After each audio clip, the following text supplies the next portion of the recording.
नमस्कार, स्वागत आप सभी का। आप देख रहे हैं हमारा खास कार्यक्रम और मैं हूं आपके साथ पूनम शर्मा सोलंकी।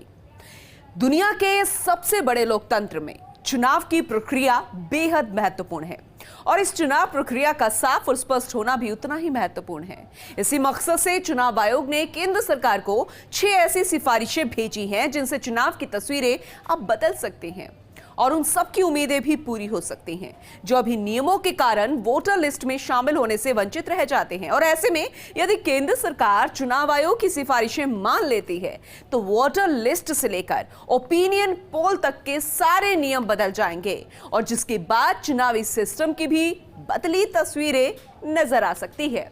आज की हमारी खास पेशकश चुनाव सुधारेगा आयोग में आपको बताएंगे इन 6 संभावित बदलावों के बारे में।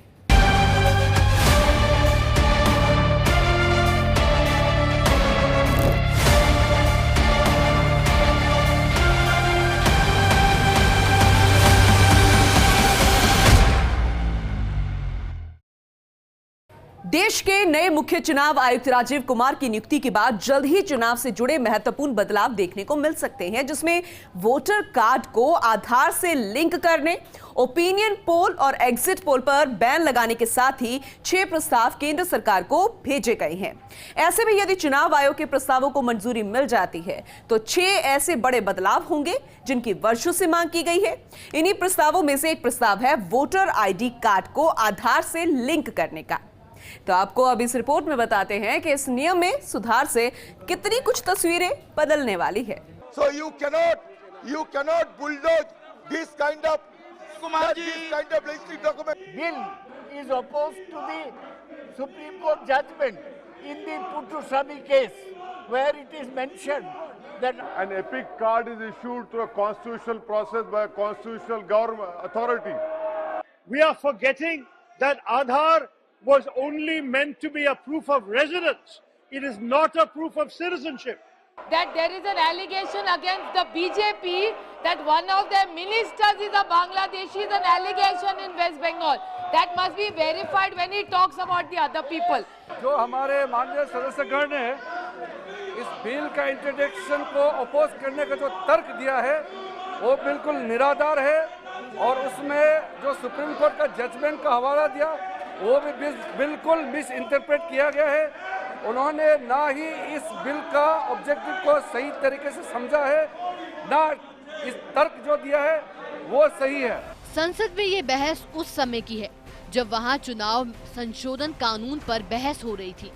ये बहस उन लाखों लोगों के लिए थी जो अपनी सरकार चुनने के अधिकार से कुछ नियमों के कारण वंचित हो जाते थे।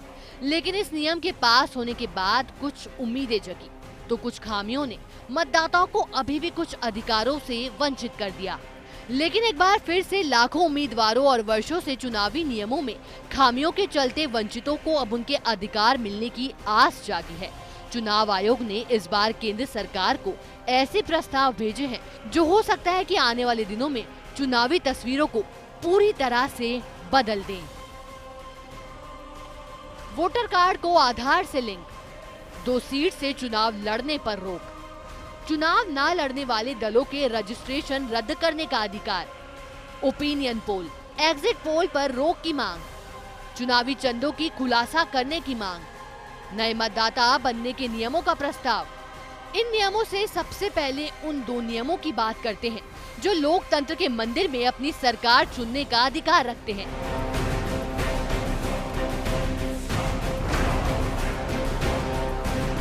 वोटर कार्ड को आधार से लिंक। चुनाव आयोग ने लॉ मिनिस्ट्री को 6 महत्वपूर्ण प्रस्ताव भेजे हैं। आयोग ने वोटर कार्ड को आधार से लिंक करने से जुड़े नियमों और नए वोटर को रजिस्टर करने से जुड़े 4 कट ऑफ डेट से जुड़े नियमों को नोटिफाई करने को कहा है। पिछले साल दिसंबर में राज्यसभा में इलेक्शन लॉ बिल 2021 ध्वनिमत से पास हुआ था। इसमें वोटर लिस्ट को आधार कार्ड से लिंक करने की बात थी। हालांकि विपक्ष ने इस बिल का विरोध किया था। मंत्री जी अब यह प्रस्ताव करें कि विधेयक को पारित किया जाए। आई रिक्वेस्ट द बिल में बी पास। प्रश्न यह है कि विधेयक को पारित किया जाए। जो सदस्य इसके पक्ष में है वो हाँ कहे, जो सदस्य इसके विरोध में है वो ना कहे। मेरे विचार में निर्णय हाँ वालों के पक्ष में हुआ, हाँ वालों के पक्ष में हुआ, प्रस्ताव स्वीकृत हुआ और विधेयक पारित हुआ। पिछले 20 वर्षों से लंबित यह सुधार मतदाताओं के वोटर लिस्ट के लंबे इंतजार को खत्म कर देगा। बतौर सीईसी पूर्वायुक्त सुशील चंद्र ने 2 प्रमुख सुधार की बात की थी। इसमें 18 साल की आयु वाले मतदाताओं को पंजीकरण कराने के लिए 1 के बजाय साल में 4 तारीख उपलब्ध कराने का प्रावधान था और मतदाता सूची में नकली प्रविष्टियों पर लगाम लगाने के लिए आधार कार्ड को मतदाता सूची से जोड़ना भी शामिल था।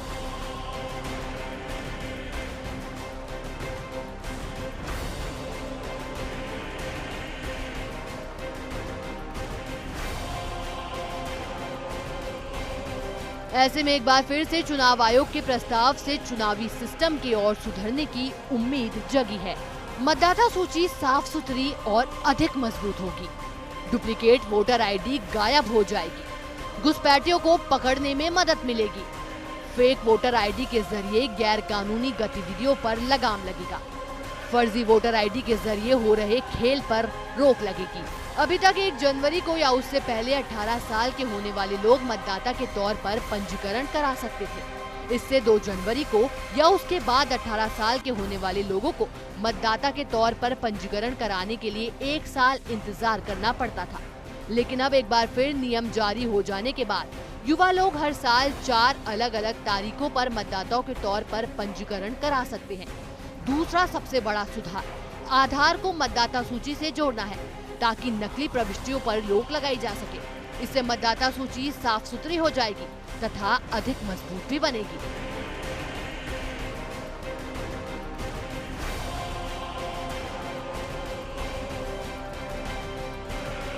वोटर आईडी को आधार से लिंक होने पर फर्जी वोटिंग पर नकेल कसेगी। हाल ही में ऐसे कई सारे मामले मिलते हैं जिनमें एक ही व्यक्ति का शहर और उसके गांव में भी वोटर लिस्ट में नाम होता है। इस तरह उसके लिए दोनों जगह वोट देने का रास्ता खुला रहता है। यह फर्जीवाड़े को जन्म देता है। नया प्रस्ताव मंजूर होने के बाद अब लोग अलग अलग स्थानों पर मतदाता सूची में नाम नहीं जुड़वा सकेंगे। इस तरह चुनावों में धांधली की गुंजाइश भी कम होगी। विपक्ष ने इस सुधार से लोगों के बुनियादी अधिकारों के उल्लंघन का कारण बताया है।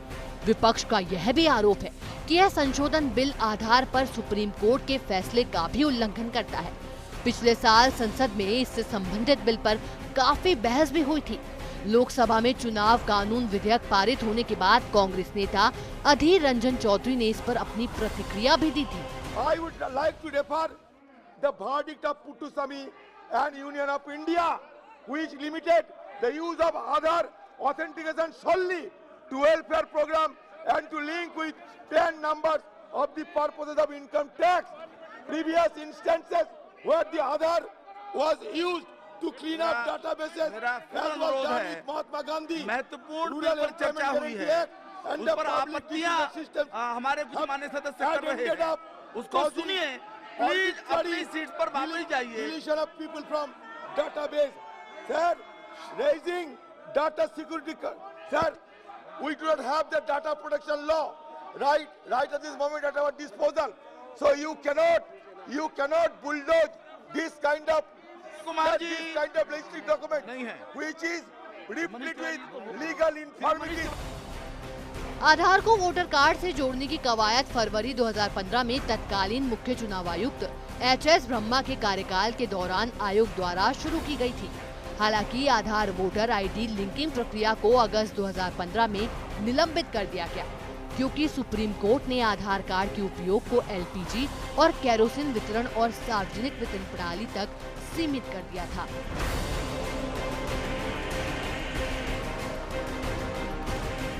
उस समय शीर्ष अदालत ने अपने आदेश में कहा था कि निजता का अधिकार एक मौलिक अधिकार है, लेकिन इसमें कटौती की जा सकती है, बशर्ते आधार विवरण एकत्र करने या राज्य के हित को अधिकृत करने वाला एक विशिष्ट कानून मौजूद हो।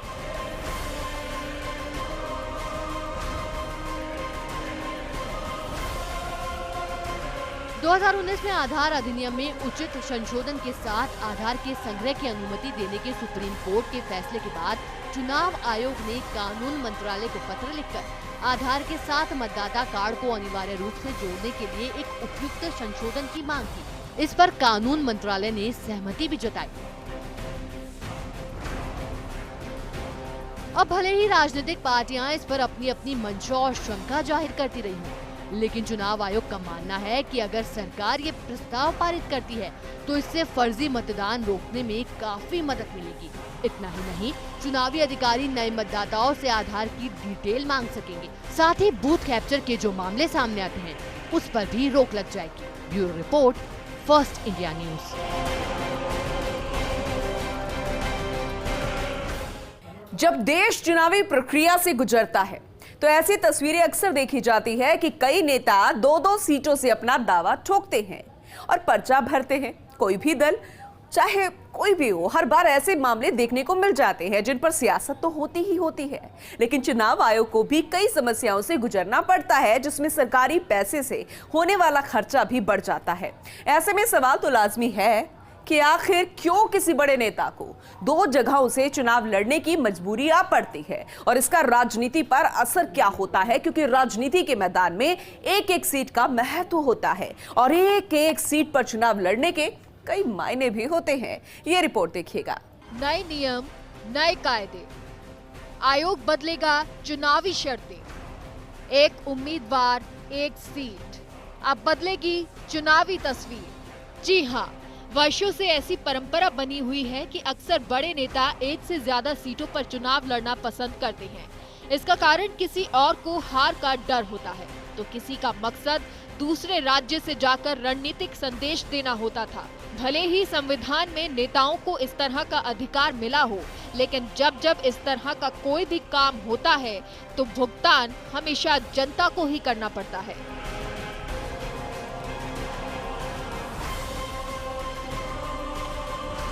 लेकिन चुनाव आयोग की एक मांग अब जनता को बड़ी सौगात देने वाली है।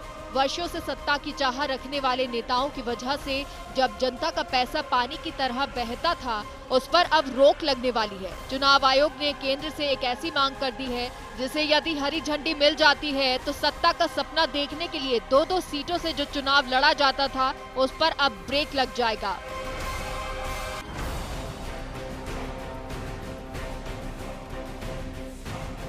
अक्सर ऐसा होता है कि बड़े नेता दो सीट से चुनाव लड़ते हैं। इसमें से कई जीत जाते हैं तो कई को हार का सामना करना पड़ता है, तो कई ऐसे होते हैं जो दोनों सीट से ही जीत जाते हैं। हाल ही में नरेंद्र मोदी और मुलायम सिंह ऐसे उदाहरण हैं जो दो सीटों से चुनाव लड़े और दोनों सीटों से जीतने के बाद नियमानुसार एक सीट को छोड़ देते हैं, लेकिन बाद में इसके लिए यही मांग उठती है कि आखिर हमारे साथ अन्याय क्यों, आखिर दो सीटों से लड़ने की ऐसी मजबूरी क्यों।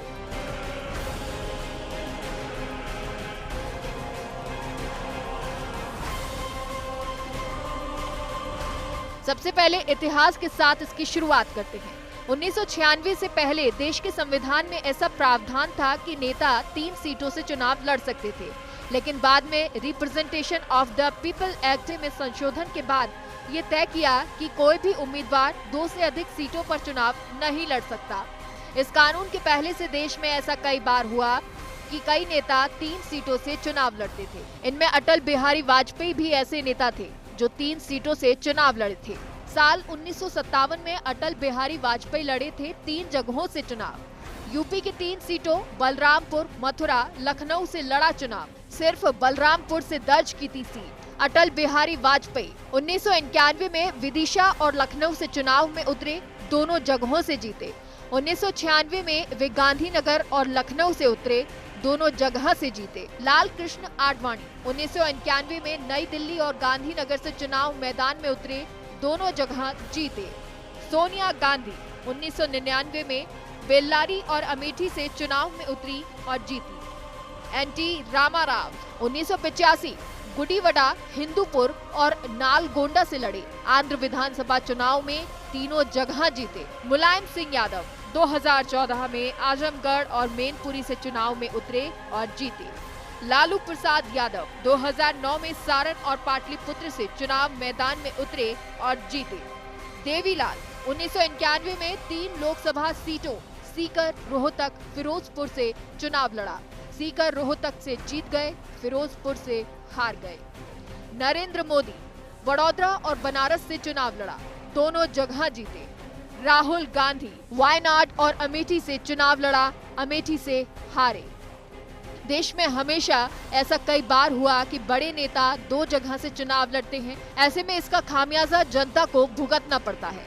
दोनों सीटें जीत जाने पर नेता किसी एक सीट पर कायम रह सकता है, दूसरी सीट उसे छोड़नी पड़ती है। ऐसे में जनता को नुकसान होता है। 6 महीने के अंदर छोड़ी गई सीट पर चुनाव होता है, तब तक जनता के सारे काम रुके होते हैं। दोबारा चुनाव होने पर काफी पैसा भी लगता है। देश में ऐसा हर चुनाव में होता है कि 2 सीटों पर कई नेता चुनाव लड़ते हैं और इनमें से कई दोनों सीटों से जीत जाते हैं, लेकिन नियमानुसार एक सीट छोड़नी पड़ती है और जनता को दोबारा चुनाव प्रक्रिया से गुजरना पड़ता है। यही वजह है कि आयोग ने पहले सुप्रीम कोर्ट और अब केंद्र सरकार से सेक्शन 33 में संशोधन की सिफारिश की है, ताकि एक नेता एक सीट पर ही चुनाव लड़ सके। 2014 में 543 सीटों पर आयोग ने 3,426 करोड़ रुपए खर्च किए थे, यानी एक सीट पर 6 करोड़ 30 लाख रुपए। यदि उपचुनाव हुआ तो दोबारा इतना ही पैसा खर्च होगा। चुनाव आयोग की ये मांग जन प्रतिनिधित्व अधिनियम 1991 के सेक्शन 33 भाग 7 के संशोधन से जुड़ी है। इस संशोधन का उद्देश्य एक उम्मीदवार को 2 सीटों से चुनाव लड़ने से रोकना है।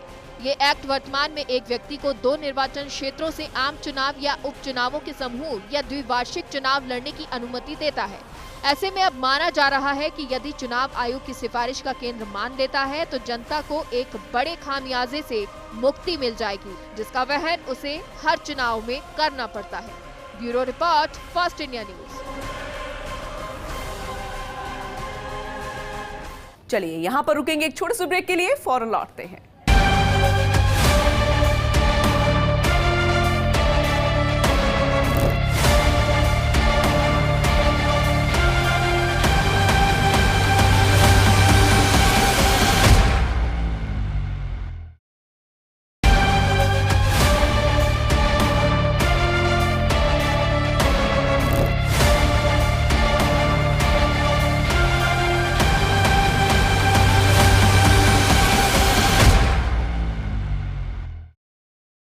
ब्रेक के बाद आपका एक बार फिर से स्वागत है। देश में अक्सर राजनीतिक पार्टियों को मिलने वाले चुनावी चंदे की पारदर्शिता को लेकर भी सवाल खड़े किए जाते हैं, क्योंकि पार्टियों को करोड़ों और अरबों रुपए के चंदे तो मिलते हैं, लेकिन कभी इनके नामों के खुलासे नहीं होते हैं। ऐसे में कभी ये पता ही नहीं चल पाता कि आखिर पैसे आए कहां से हैं। इसी को लेकर भी अब चुनाव आयोग ने केंद्र से सिफारिश की है, जिसमें 2,000 रुपए से ज्यादा के चंदे को सार्वजनिक करने की मांग की गई है। ऐसे में यदि केंद्र आयोग की सिफारिश को हरी झंडी दे देता है तो वाकई चुनाव सिस्टम में पड़ रही एक और खाई पाट दी जाएगी। ये स्पेशल रिपोर्ट भी देखिएगा।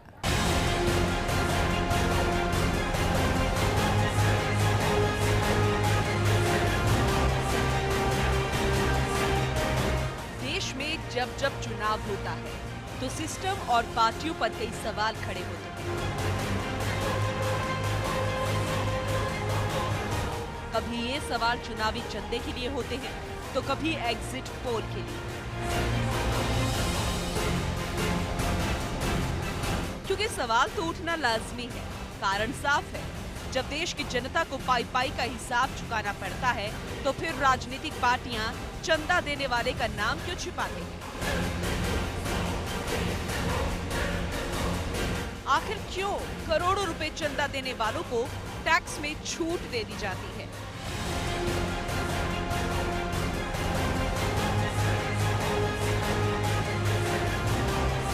सवाल तो उठना लाजमी है ही, और ये सच भी है कि जब आम आदमी को तेल चीनी खरीदने के लिए जेब टटोलना पड़ता है तो ऐसे में राजनीतिक पार्टियों को चंदा देने वालों को टैक्स में छूट क्यों? क्योंकि पार्टियों को मिलने वाले चंदे की एक रिपोर्ट वाकई सवाल तो खड़ा करती है।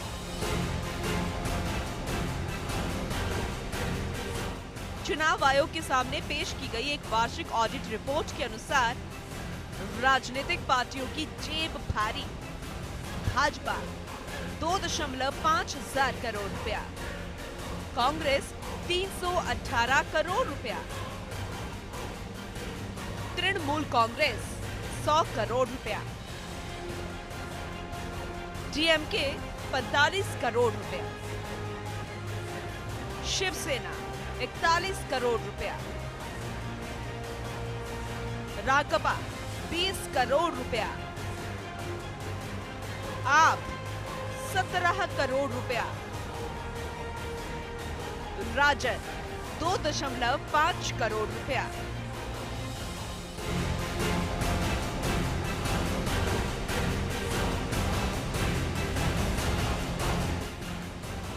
एक तरफ चुनाव आयोग के सामने पार्टियों को मिलने वाला गुप्त चंदा चुनौती बना हुआ है, तो वहीं एग्जिट और ओपिनियन पोल भी चुनावी प्रक्रिया की पारदर्शिता पर कई सवाल उठाते हैं,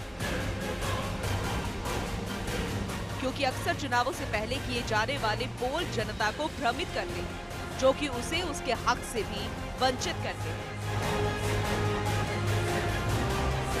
क्योंकि हमारे संविधान में जनता को अपने मन से अपना नेता चुनने का अधिकार होता है। अक्सर देखा गया है कि एग्जिट पोल हमेशा अपने आंकड़ों पर खरे नहीं उतरते हैं, कभी कभी तो इनके आंकड़े में जमीन आसमान तक का अंतर हो जाता है, जिसके कारण एग्जिट पोल की प्रासंगिकता पर सवाल खड़े होने लगते हैं, क्योंकि ये एग्जिट पोल मतदान देकर बाहर निकल रहे लोगों से पूछे गए कुछ सवालों का एक सर्वेक्षण होता है, जिसके जरिए पार्टियों को मिले वोटों का अनुमान लगाया जाता है। ऐसे में चुनावों में परिणाम घोषित होने से पहले ही की जाने वाली भविष्यवाणी अक्सर सटीक नहीं बैठती है।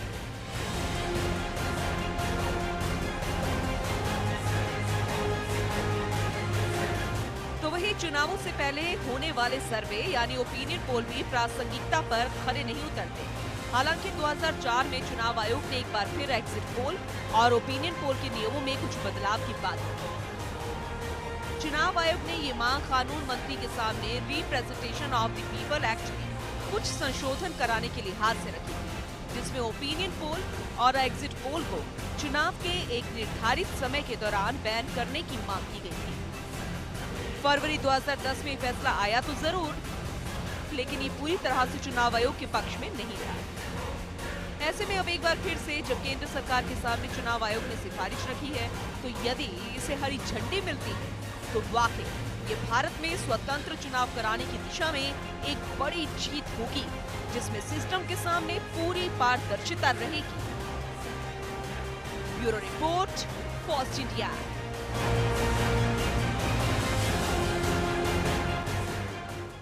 चलिए इसी के साथ ही हमारे इस खास कार्यक्रम में आज के लिए बस इतना ही, लेकिन खबरें लगातार जारी है। बने रहिए हमारे साथ और देखते रहिए फर्स्ट इंडिया न्यूज।